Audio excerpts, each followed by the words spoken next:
As John Maxwell said, a leader fulfills his vision through his passion and not his position. Today's episode of C-Suite Conversation, ladies and gentlemen, is a classic story of what happens when passion, enthusiasm, and empathy is channelized in the right direction. Welcome to C-Suite Conversation. Today we would speak to the phenomenal Mr. Sanjay Vyas about his milestones, breakthroughs, lessons, and his commendable journey to the top. Marksman Daily presents C-Suite Conversations. Welcome to C-Suite Conversations, Mr. Sanjay Vyas. It's an absolute pleasure to have you on the other side of the table. Pleasure to be here, Aishwarya. Thank you so much. I would like to know who Sanjay Vyas is as a human being. What does a day or a few days off look like in his life? Well, that's an interesting one because it's very difficult to disconnect from your work on a regular basis. But yes, what I try to do technically on an off day is potentially try as much as possible to stay away from my phone. That's one thing that I try to make a conscious effort of. Try to indulge myself in a little bit of what you call my personal hobbies, like listening to music, maybe reading some stuff here and there. But most importantly, what I try to do is try and spend some time with my girls, mostly around eating. Very passionate about food. So that's the kind of stuff that normally a off day looks like in my life. Since you have traveled so many countries, which one would be your favorite culturally and why? That's really a difficult one because I'll tell you, because every country is so diverse and different in its own from the cultural aspects especially. But if I have to really break this down, so when I go to Latin America, I'm very fascinated with Brazil and Argentina. I feel the culture there is very similar from a family orientation perspective, the joint family concepts and all that stuff.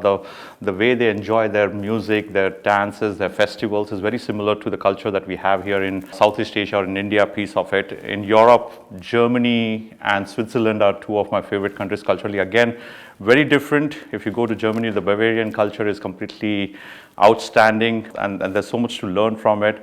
In Asia, I think Vietnam, Thailand, Cambodia are something which fascinates me again as compared to many other areas of this. But culturally, again, as I said, these countries are so unique in what they bring to the table and the values that you reflect, the genuineness that the people bring forward is something very interesting.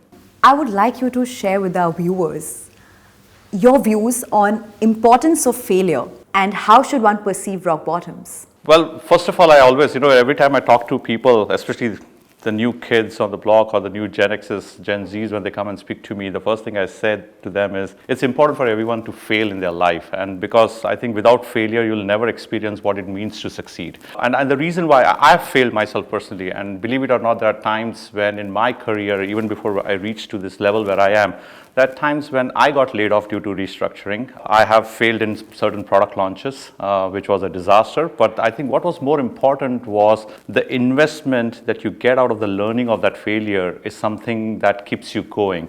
As long as you're able to take that learning and keep moving and then redo that stuff in a manner that is more correct is what I would normally recommend. So I think it's important for every person to fail in their life to experience what success means like.